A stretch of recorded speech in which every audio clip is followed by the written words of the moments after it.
गाछ हमारे लिए। इसीलिए जब तेज धूप होती है, घाम होती है, तो हम उसी के नीचे खड़े हो जाते हैं। वो गाछ हमको लात मार के भगाता नहीं, उसे पता है कि हम इंसान के लिए। कभी भूख लगी तो उसी से फल तोड़ के खा लेते हैं, वो डांटता नहीं है, उसे पता है कि हम इंसान के लिए। और कभी जरूरत पड़ी तो उसी गाछ को काट के मेज, कुर्सी, सोफा, अलमीरा, वार्डरोब सब बना लेते हैं, वो टोकता नहीं, उसे पता है कि हम इंसान के लिए। अब इससे बड़ी मिसाल तो मैं दे ही नहीं सकता कि जानवर भी हमारे लिए, पशु भी हमारे लिए। कुछ जानवर ऐसे हैं जिनकी पीठ पे हम बैठ जाते हैं, अपनी सवारी बना लेते हैं, जैसे हाथी है, घोड़ा है, ऊंट है। कुछ गधे गधे पर भी बैठ जाते हैं, वो लात मार के गिराते नहीं, उन्हें पता है कि हम इंसान हैं। कुछ जानवर ऐसे हैं जिनके कमर में मोटा रस्सा बांध के उनसे सामान खिंचवाते हैं, क्रेन की तरह, जैसे बैल है, सांड है, हाथी एक्सेट्रा। वो रुकते नहीं हैं, वो अपनी ड्यूटी पे लगे रहते हैं, उन्हें पता है कि हम इंसान के लिए। और कब कुछ माकूलुल लहम जानवर ऐसे हैं जिनको हम ज़िबाह करके मसाला लगा के भून के खा भी जाते हैं। चार पैर का जानवर नहीं टोकता, और आजकल दो पैर के जानवर कुछ दिल्ली में हैं, ये काटो ये ना काटो, चाय से ज्यादा केतली गरम है। अच्छा, अब समझे आप? अब इतनी रात हो गई, थोड़ा हंसाऊंगा नहीं तो सुनाऊंगा क्या? तो क्लियर हो गया ना? जमीन के अंदर ये जो पूरा एरिया है, खदानों का एरिया, इसलिए ये मिसाल परफेक्ट है। जो मादनियात हैं, जो मिनरल्स हैं, जो खनिज हैं, चाहे कोल हो, चाहे पत्थर हो, चाहे आयरन हो, लोहा हो, चाहे डीजल हो, चाहे पेट्रोल हो, चाहे घासलेट हो, चाहे बच्चों की चॉकलेट हो या दरिया की पापलेट हो, सब हमारे लिए।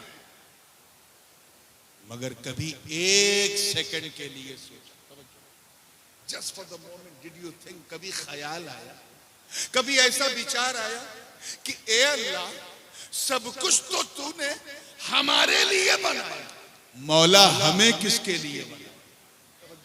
इधर देखिए, जुमला उड़ गया। सब कुछ तूने हमारे लिए बनाया, मालिक हमें किसके लिए बनाया? तो कुरान की इसी आयत से रहनुमाई होती, गोया रब फरमा रहा है, मेरे बंदो, मैंने सब कुछ तुम्हारे लिए बनाया और तुम्हें मैंने अपने लिए बनाया।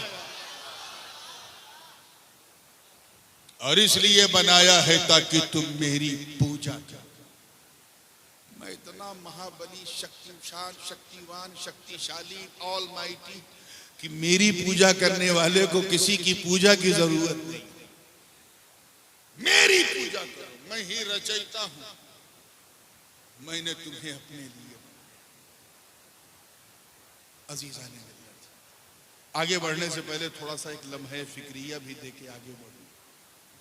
जो जो चीजें अल्लाह ने हमारे लिए बनाई, सब अपनी ड्यूटी निभा रहे हैं। कभी ऐसा नहीं सुना कि चांद चांदनी फैलाने से इनकार कर दिया। हवा हमें ऑक्सीजन पहुंचा रही है, जल हमें हमारी प्यास बुझा रहा है, सब कुछ अपनी ड्यूटी से, सब्जा जमीन से उग रहा है, सब अपनी ड्यूटी निभा रहा है। बस हम अपनी ड्यूटी, हम भूल गए कि हम अल्लाह की इबादत के लिए आए थे। और यही वजह कि आज हम दर बदर की ठोकरें खा रहे हैं। हम मुसलमान हैं, लेकिन बहुत ही अफसोस के साथ कहना पड़ता है मेरे दोस्तों, हम इसलिए मुसलमान हैं क्योंकि हमारे अब्बा मुसलमान हैं, इससे ज्यादा कुछ नहीं। हम इसलिए मुसलमान हैं क्योंकि हमारे दादा मुसलमान हैं। हम इसलिए मुसलमान हैं कि हमारा नाम जब रखा गया तो उर्दू, फारसी, अरबी में रखा गया, हिंदी में नहीं रखा गया, हालांकि शरान हिंदी में भी रखना जायज था। हम इसलिए मुसलमान हैं क्योंकि हम टोपी पहनते हैं, और कभी मौका मिलता है तो सैकड़ों को पहना भी देते हैं। बंबई में जब कोई किसी को उल्लू बनाता तो कहते हैं आज इतनों को टोपी पहना दी। हम इसलिए मुसलमान हैं क्योंकि हमारी मुसलमानी खतना हो। इससे ज्यादा हमारे अंदर कोई क्वालिटी नहीं। हम इसलिए मुसलमान हैं क्योंकि हम ईद की समय खाना नहीं छोड़ते, मुहर्रम का खिचड़ा खाना नहीं छोड़ते, रबीउल अव्वल की सबील पीना नहीं छोड़ते, और शबे बारात में कब्रिस्तान बाद में पहले हलवा खाना नहीं छोड़ते। हम बस ऐसे ही मुसलमान हैं। We are just like a photocopy of Muslim. हम मुसलमान हैं क्योंकि हम मुसलमानों की तरह दिखते हैं। बात कड़ सच्ची है लेकिन थोड़ी कड़वी है, इस कड़वे घूंट को पीना पड़ेगा। हम मुसलमानों की तरह टोपी पहनते हैं, मुसलमानों की तरह उनकी लाइफ स्टाइल में खुद को ढालने की कोशिश करते हैं, और कभी कभी जुमा में हफ्ते में एक दिन मस्जिद चले जाते हैं और 2 रकत पढ़ के ऐसा भागते हैं जैसे लगता है ट्रेन छूट जाए। इसीलिए मेरे बड़े अब्बू हुजूर क़िबला आलम शेखुल इस्लाम अल्लामा मदनी मियां फरमाते हैं कि जिसमें पास शरीयत न खौफ खुदा, वो रहा क्या रहा, वो गया क्या गया। एक तस्वीर थी जो मिटा दी गई, ये गलत है, मुसलमान मारा गया। यानी जिसमें ना अल्लाह का भय है, न शरीयत का लिहाज है, न कोई ख्याल है, उसका इस दुनिया में रहना क्या रहना, यहाँ से जाना क्या जाना। अगर मर जाए तो समझ जाओ एक तस्वीर थी जो मिटा दी गई, ये गलत है, मुसलमान मारा गया। आज जो हम सुनते हैं कि फिलिस्तीन में इतने मारे गए, तो गज्जा पट्टी पे इतने मारे गए, इराक में इतने, तो वहां उतने, ये मुसलमान नहीं, मुसलमानों की फोटो कॉपी मिटाई। We are just like a photocopy, Xerox copy. हम वो मुसलमान नहीं है, तवज्जो उलमाए किराम की खास, वो मुसलमान नहीं है जो नबी का चेहरा देख करके कलमा पढ़ लेते थे। हम वो मुसलमान नहीं है जिन्होंने बदर, उहुद, खैबर और खंदक में परचम इस्लाम को लहरा दिया।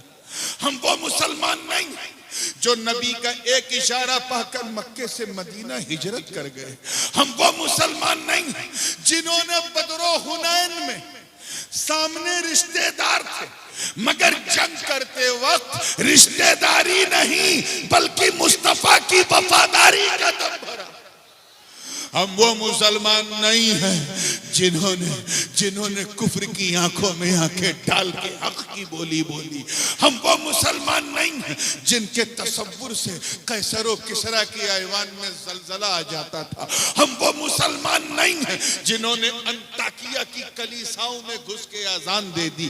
हम वो मुसलमान नहीं हैं जिनके ख्याल से रुस्तम और सोहराब की तबीयत खराब हो जाती थी। हम वो मुसलमान नहीं हैं जिन्होंने दरियाए नील को सिर्फ एक पत्र, एक खत लिखा तो नील की रवानी का मिजाज बदल जाए। हम वो मुसलमान नहीं हैं जिन्होंने नई नवेली दुल्हन को सिर्फ अर्रहील की सदा सुनकर अपनी नई नवेली दुल्हन को सुहाग रात ही में छोड़कर घोड़े की नंगी पीठ पर बैठकर इस्लाम के लिए अपने प्राणों की आहुति दे दी। हम वो मुसलमान नहीं हैं जिन्होंने फतेह कादिसिया के वक्त, तवज्जो, जब अपने घोड़ों को दौड़ाया और सामने लहर मारती हुई दरियाए दिजला नजर आई, अक्ल ने कहा मत कूद, मगर इश्क में लबरे सहाबा ने अपने घोड़ों को दरियाए दिजला में दौड़ा दिया। इस अद्भुत मंजर को देखकर शायर मशरिक को भी कहना पड़ा कि दश्त तो दश्त है, दरिया भी न छोड़े हमने, बहरे जुल्मात में दौड़ा दिए घोड़े। नारे रिसालत इमामुल अंबिया कॉन्फ्रेंस फैज़ाने कशौशा फैज़ाने हुजूर गाज़ी मिल्लत, नारे तकबीर, नारे रिसालत। वरना हम तो ऐसे मुसलमान हैं कि जानते हैं कि हम इबादत के लिए आए हैं, मगर we don't have a time to perform. नमाज का वक्त हुआ, मियाँ की ख्वाहिश थी थोड़ी सी इस्लाही गुफ्तगू, तो मैं वहीं से शुरू होके आगे बढ़ूंगा, तवज्जो चाहूंगा। तो फजर में चादर ताने सो रहे, जोहर में मार्केट में घूम रहे, असर के वक्त क्रिकेट खेल रहे, मगरिब के वक्त चाय खाने में बैठे। खाक मुसलमान, पैसा इतना है कि इनकम टैक्स डिपार्टमेंट परेशान, फिर भी ज़कात नहीं दे। खाक मुसलमान। शरीर में इतनी ताकत है कि अगर किसी को मार दें तो कलकत्ता से पहले इलाज नहीं होगा, फिर भी रोजा नहीं रख रहे। खाक मुसलमान। पासपोर्ट मिला तो बस यही कि लंदन चला जाऊं, अमेरिका चला जाऊं, अफ्रीका चला जाऊं, चले भी गए, ना हज किया ना उमरा। खाक मुसलमान। कभी यह नौजवान मुस्लिम तदब्बुर भी किया तूने? वो क्या गर्दू था तू जिसका है एक टूटा हुआ तारा। तुझे उस कौम ने पाला है आगोशे मोहब्बत में, कुचल डाला था जिसने पांव से ताजे सरे दारा। गरज मैं क्या कहूं तुझसे कि वो सहरा नशी क्या थे, जहां गिरो जहां दारो जहां बानो जहां आरा। तो कैसे मुसलमान? हज्जाज बिन यूसुफ का तो नाम सुना है ना? कितने लोगों ने सुना हज्जाज बिन यूसुफ? अच्छा, एक साहब आप लोगों ने तो सुना ही होगा। बहुत क्रूर शासक, 1400 बरस पहले बनी उमैया में बहुत क्रूर शासक, इतना जालिम, ऐसा अत्याचारी कि सहाबा और ताबईन का कत्ल कर चुका था, उनका मर्डर कर चुका। बसरा की कुर्सी पे बैठा था। जिस गुरु ने उसको बिठाया था उसी गुरु को साइड में कर दिया, ऐसा जालिम। और जो गुरु के नाम का जो सिक्का चलता था उसे डिमोनेटाइज करके नोटबंदी करके अपने नाम का सिक्का चलाया, ऐसा जालिम था। उस वक्त जितने भी मीडिया के तंत्र थे, घोड़े के जरिए कबूतर के जरिए सबको अपने कंट्रोल में रखा था। कोई परिंदा उसके हुक्म के बगैर पर नहीं मारता था, ऐसा जालिम था। और सिर्फ अकेला नजर आता था, खुद नुमाई का ऐसा शौक कि काम किसी का भी हो नजर हज्जाज बिन यूसुफ ही आता था। मैं हज्जाज बिन यूसुफ की बात कर रहा हूं, आपका दिमाग कहीं और तो नहीं जा रहा? अच्छा, 2-4 का चला गया, बाकी बेचारे माजूर। तो आइए, चला गया तो भी जाने।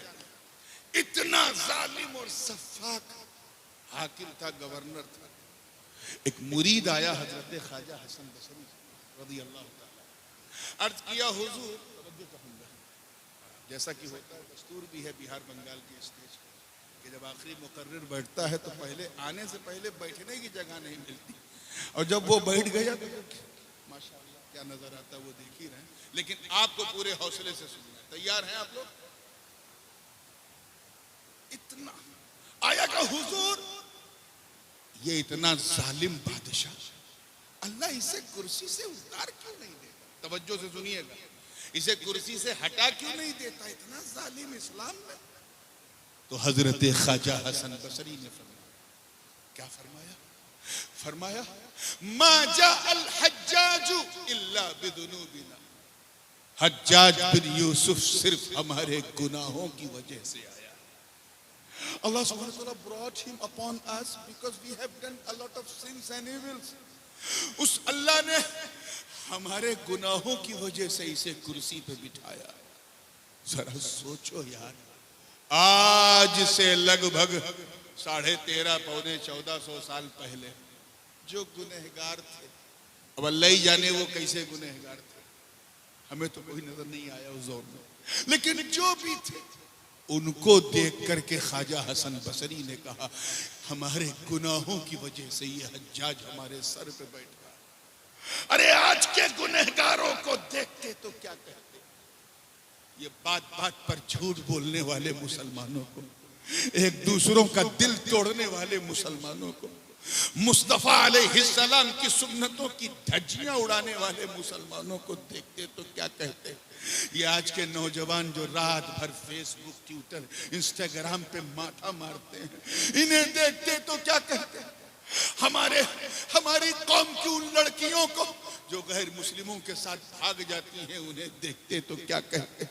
अगर आज हमारी ये पोजीशन है, अगर आज सच्चर कमेटी की सिफारिशात में बंगाल का मुसलमान सबसे बुरी हालत में, अगर आज हम दबाए जा रहे हैं, पीसे जा रहे हैं, तो हमें कोई हक नहीं है कुछ कहने का।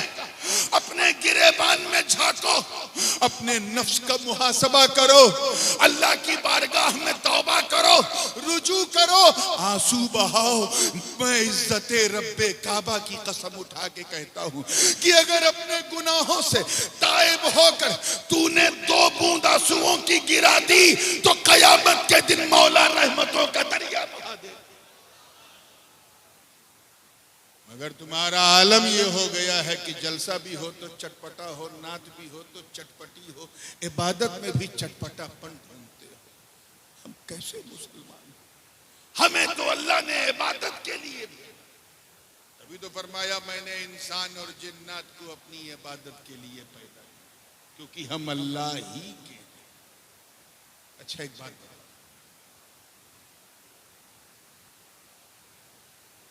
जब ये बात एकदम तय हो गई कि हम इबादत के लिए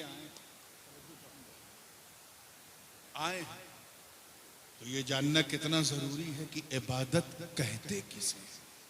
हमें जब तक जानोगे नहीं समझोगे व्हाट डज मीन बाय इबादत, कहते किसे? तो सुन, अल इबादह हिया कुल्लु अमलिन यरदल्लाहु सुब्हानहु व तआला अन्हु। इबादत हर वो काम है जिससे अल्लाह राजी हो जाए। क्या हो जाए बोलो? मतलब क्या हुआ कि इबादत के लिए आए हैं, मतलब अल्लाह को राजी करने के लिए आए हैं। किस लिए आए हैं? यानी अब हमें वही काम करना है जिससे अल्लाह, बोलिए, राजी। ठीक है, अब प्रॉब्लम यहां है कि हम उसे राजी कैसे? अगर आप मुझे राजी करना चाहते हैं, जबकि मैं इस लायक बिल्कुल नहीं, लेकिन यही सोच लिया कि चलो कि चौचा शरीफ से आए हैं, सैयद साहब हैं, तो किसी ने राय दी एक काम करो, हजरत को बहुत बढ़िया खाना खिला दो, हजरत राजी हो गए। मैं उसके घर पहुंचा, चिकन भी है, मटन भी है, कोरमा भी है, शावरमा भी है, पास्ता भी है, हर किस्म की मिष्टी है, सारी नेमत है, बिरयानी भी है। अब उधर बिरयानी इधर नूरानी, देखा तो हो गई परेशानी।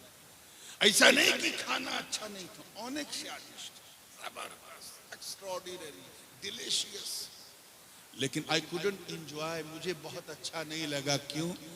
क्योंकि खाना मेरी पसंद के मुताबिक नहीं। जो चाहूंगा अल्लाह करे आप भी समझ जाए इस बूढ़ी रात में, खाना मेरी पसंद के मुताबिक नहीं था। मुझे पसंद क्या है? सादी रोटी हो, सादा चावल हो, सादी दाल हो, सादी सब्जी हो, चटनी हो, यानी खाना जितना सादा होगा दुआ उतनी ज्यादा हो। अब वहां चिकन है, मटन है, कुरमा है, मुचर्रब है, मुरगन है, खा लिया, दुआ भी दे दिया, मगर दिल से नहीं, बस मुंह ही से दे दिया। क्या समझे इसमें? क्या समझे? बिला तशबीह, जिस तरह मेहमान को राजी करने के लिए मेहमान की पसंद जानना जरूरी है, ऐसे ही रहमान को राजी करने के लिए रहमान की पसंद जानना जरूरी है। अब मेरी पसंद तो आप जान सकते हो, आओ मुझसे डायरेक्ट पूछो, हजरत कल मेरे घर आपकी दावत है, what you want to have in lunch, क्या खाएंगे आप दोपहर में? तो मैं बता दूंगा भाई ये बना दो, ये बना दो, ये बना दो, ये मुझे पसंद है। अल्लाह की पसंद हम कैसे? This is the question. हमारा अंत है वो अनंत है, हम सीमित है वो असीमित है, हमारा आकार है वो निराकार है, वो लम यलिद वलम यूलद है, हम बाप बेटे वाले हैं, वो लम यकुल लहू कुफुवन अहद है, हम ज़ौजो ज़ौजा वाले हैं, वो बनाने वाला हम बनने वाले, वो खिलाने वाला हम खाने वाले, वो पिलाने वाला हम पीने वाले। When we don't have a direct connection with Allah, जब हमारा कोई कनेक्शन डायरेक्ट है नहीं, तो हम अल्लाह की पसंद कैसे? How could you recognize what does Allah subhanahu wa ta'ala like? क्या पसंद करता, कैसे जानना? तवज्जो के साथ सुनिएगा, जुमला जाया ना हो वरना सब गड़बड़ हो जाएगा। अल्लाह ने हमें 5 इंद्रियां दी, पंच इंद्रियां। He has given us the 5 sources of knowledge to recognize the things. किसी चीज को पहचानना है तो उसने कितनी इंद्रियां दी हैं? जोर से बोलो।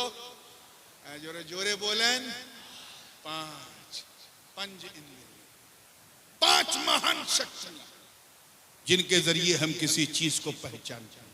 फॉर एग्जाम्पल, ये रंग नीला है कि पीला है कि काला है कि सफेद है, दृष्टि से, आंख से पहचाना, ठीक है ना। ये महक खुशबूदार है कि बदबूदार है, सुगंध है कि दुर्गंध है, नाक से पहचाना। ये आवाज मर्द की है या औरत की, बच्चे की या चच्चे की, कान से पहचाना। ये बिरयानी लखनऊ की है कि हैदराबाद की है कि कलकत्ते वाली आलू वाली अच्छी है या बर्बाद है, कैसी है, चख के जाना। ये माइक नरम है कि कड़ा है, ठंडा है कि गर्म है, छू के जाना। तो these are the 5 sources of knowledge. ये पंच इंद्रियां हैं, 5 इंद्रियां जिनके जरिए हम किसी चीज को जानते हैं। मुझे बताओ बंगाल वालों, जब हम अल्लाह को देख नहीं सकते, आप लोग अल्लाह को देख नहीं सकते, छू नहीं सकते, सुन नहीं सकते, सूंघ नहीं सकते, सुन नहीं सकते, चख नहीं सकते, तो फिर उसकी पसंद कैसे जाने? तवज्जो है, पसंद कैसे जाने? क्योंकि हमारा उससे डायरेक्ट कोई कनेक्शन ही नहीं है। यही मसला एक मुरीद के साथ। मेरी पसंद का खाना बना के मुझे प्रसन्न खुश करना चाहता था, लेकिन प्रॉब्लम यह है कि मुझसे डायरेक्ट कनेक्टिविटी नहीं थी। अब बना ली, पहली बार आया तो उसके पास न मेरा नंबर है, न मेरा कोई राबता है, और मेरे सोशल मीडिया वाले जो प्लेटफॉर्म्स हैं उन पे मैसेज कर रहा है, वो मैं चलाता नहीं, तो वो बिल्कुल परेशान। फिर उसके दिमाग में आए, एक काम करते हैं, सैयद गुलाम जिलानी साहब के पास जाते हैं। वो क्यों? कहीं ये कई बार हजरत के साथ रह चुके, इनको पता होगा कि नूरानी मियाँ को क्या पसंद। वो भागता हुआ सैयद साहब के पास आया। सैयद साहब जानते थे मुझे क्या पसंद है, खटाखट बता दिया। हजरत को खुश करना है तो बहुत महंगी दावत करने की जरूरत नहीं है। दाल बना दो, रोटी बना दो, सब्जी बना दो, भात बना दो, चटनी बना दो, और बहुत चिकन मटन खिलाना है तो सूखा सूखा बना दो, हजरत खुश हो जाए। मैं उसके घर पहुंचा तो अपनी पसंद का खाना था, 2 रोटी खा लिया, 4 रोटी। क्यों? क्योंकि खाना मेरी पसंद के मुताबिक। मेरी पसंद, ये पसंद मैंने तो नहीं बताई। किसने बताई? उसने बताई जो मेरे करीब है। करीब है, आए हाय हाय, करीब है। क्यों? क्योंकि जो करीब होता है, अल्लाह करे समझ जाए आप, जो करीब होता है वो हबीब होता है बिला तशबीह। मेहमान की पसंद उसने बताया जो मेहमान के करीब है, रहमान की पसंद उसने बताया जो रहमान के करीब है। चुनांचे अहमद मुस्तफा मोहम्मद मुस्तफा रूही फिदा हो सल्लल्लाहु ने फरमाया, अल्लाह को राजी करना है, अल्लाह को राजी करना है तो अपने मान्यताओं के अनुसार उसे राजी मत करो, उसे नहीं पसंद है। अपनी पूजा पद्धति से उसे राजी मत करो, उसे नहीं पसंद है। अपने हाथ से बना बना के न पूजो, उसे नहीं पसंद है। अपनी मर्जी से प्रतिष्ठा मत करो, उसे नहीं पसंद है। पहाड़ों पे चढ़ के मीलों का सफर करके घुटने न टेको, उसे नहीं पसंद है। अल्लाह को राजी करना है तो गुनाह मत करो, उसे नहीं पसंद है। शराब मत पियो, उसे नहीं पसंद है। झूठ मत बोलो, उसे नहीं पसंद है। धोखा मत दो, उसे नहीं पसंद है। फरेब मत करो, उसे नहीं पसंद है। अल्लाह को राजी करना है तो आका ने फरमाया नमाज पढ़ो। क्या फरमाया? नमाज पढ़ो, नमाज पढ़ो, अल्लाह को पसंद है। रोजा रखो, अल्लाह को पसंद है। हज करो, अल्लाह को पसंद है। ज़कात दो, अल्लाह को पसंद है। नेकियां करो, अल्लाह को पसंद है। खैरात करो, अल्लाह को पसंद है। यतीमों का सहारा बनो, अल्लाह को पसंद है। बेवा का घर बसाओ, अल्लाह को पसंद है। मदरसे बनाओ, अल्लाह को पसंद है। मस्जिदें बनाओ, अल्लाह को पसंद है। खानकाहें बनाओ, अल्लाह को पसंद है। अरे गरीबों की मदद करो, अल्लाह को पसंद है। दान पुण्य करो, अल्लाह को पसंद है। अल्लाह को राजी करना है तो नमाज पढ़ो। हुजूर ने फरमाया सल्लू, जोर से बोलो। क्या कहा? नमाज पढ़ो। क्या? पीछे वाले भी एक बार बोल दो ताकि कम से कम बोलने की ज़कात अदा हो जाए। क्या क्या करो? नमाज पढ़ो। आगे बड़े होश में सुनिएगा। मगर अपनी मर्जी से वो भी नहीं, अपनी पिछली उम्मतों की कॉपी नहीं करना है।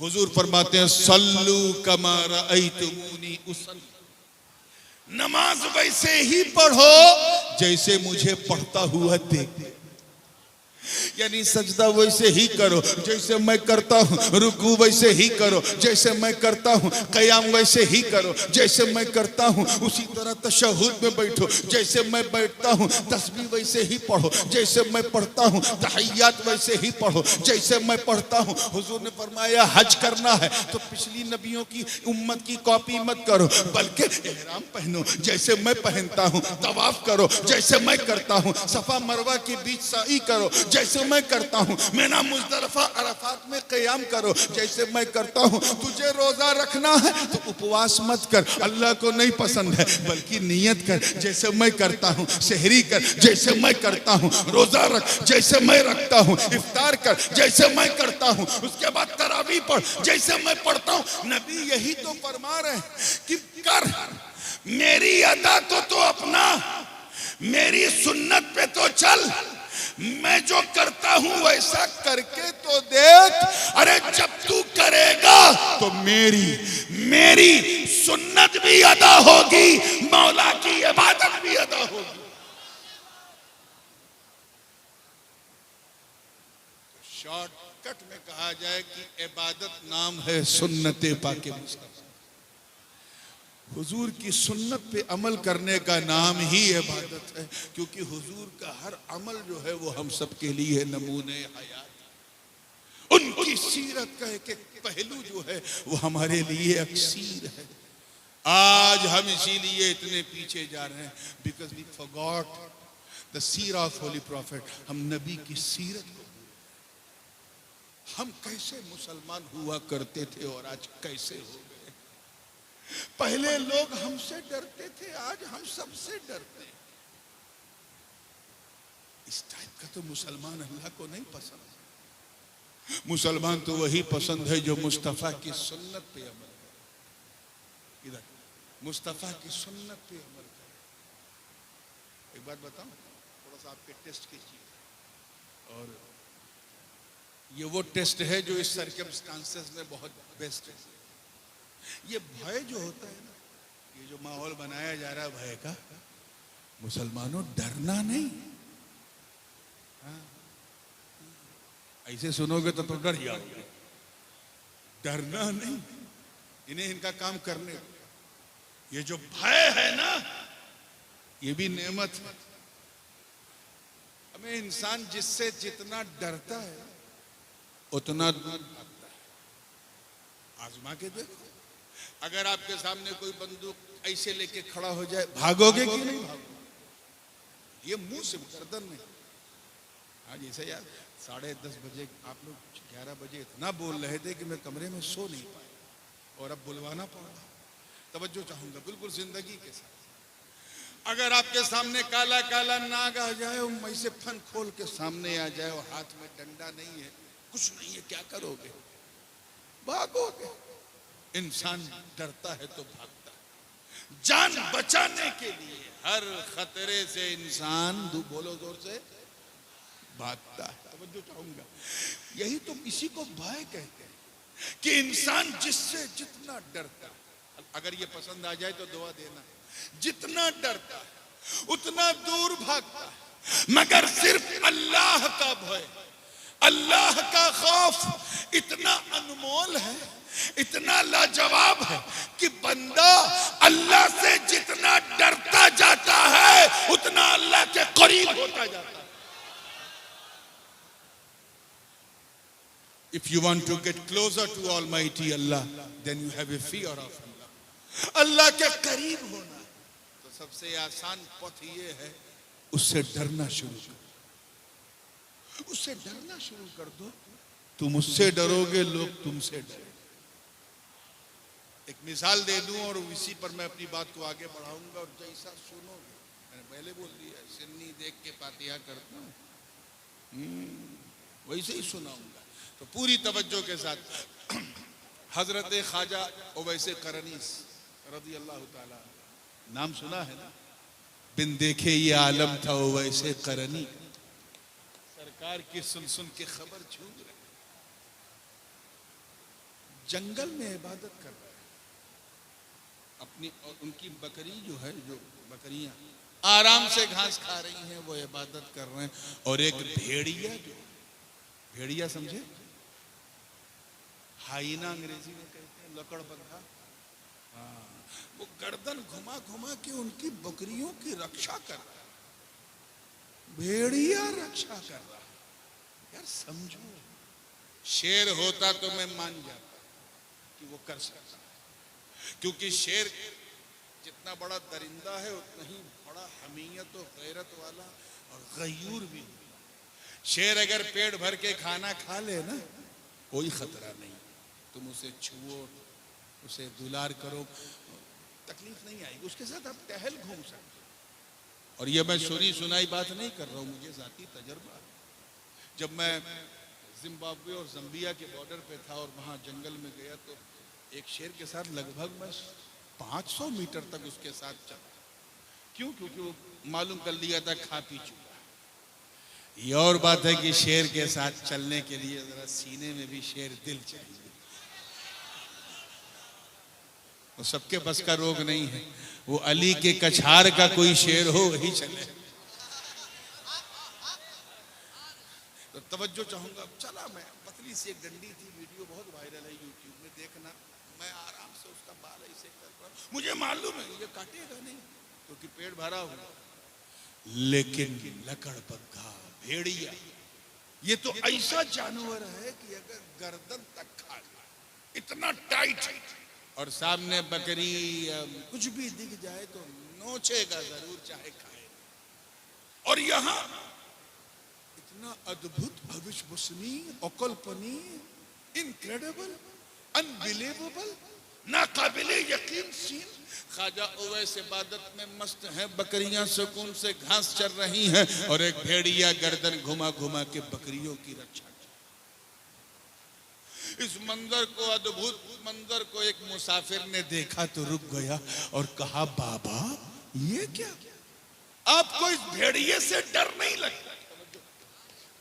लकड़बग्घे से आपको डर नहीं लगता? तो ख्वाजा ओवैसे करनी ने सर उठा के कहा, तू मेरी बात कर रहा है? मेरी बकरियों को भी इससे डर नहीं लगता, मेरी बकरियों को भी इससे डर नहीं लगता। का वो का सुन, पहले मैं इससे डरता था, आए हाय, अल्लाह करे समझ जाए, पहले मैं इस लकड़बग्घे से डरता था, अब ये लकड़बग्घा मुझसे डरता। का वो क्यों? का सुन, जब तक मैं अल्लाह से नहीं डरता था, इस भेड़िए से डरता था, जब से मैं अल्लाह से डरने लगा, ये भेड़िया मुझसे डरने लगा। इसलिए है मेरे बंगाल वासियों, ऐ भारतवासियों, अगर तुम चाहते हो कि हमारे समाज में छुपे हुए असामाजिक तत्व, हमारे मुआशरे में छुपे हुए ऐसे भेड़िए, अगर तुम चाहते हो कि तुमसे डरे, अगर भारत की एकता को खंडित करने वाले लोग, तुम चाहते हो कि तुमसे डरे, अगर तुम चाहते हो कि भारत की गंगा जमुनी तहजीब पर कम्युनलिज्म की मुलम्माकारी करने वाले तुमसे डरे, तो तुम्हें कोई गैर कानूनी काम करने की जरूरत नहीं, तुम्हें बंदूक उठाने की जरूरत नहीं, तुम्हें नेजा उठाने की जरूरत नहीं, तुम्हें कोई आतंकी संगठन में जाने की जरूरत नहीं। अगर तुम ऐसे असामाजिक तत्वों को डराना चाहते हो तो बस अल्लाह से डरना शुरू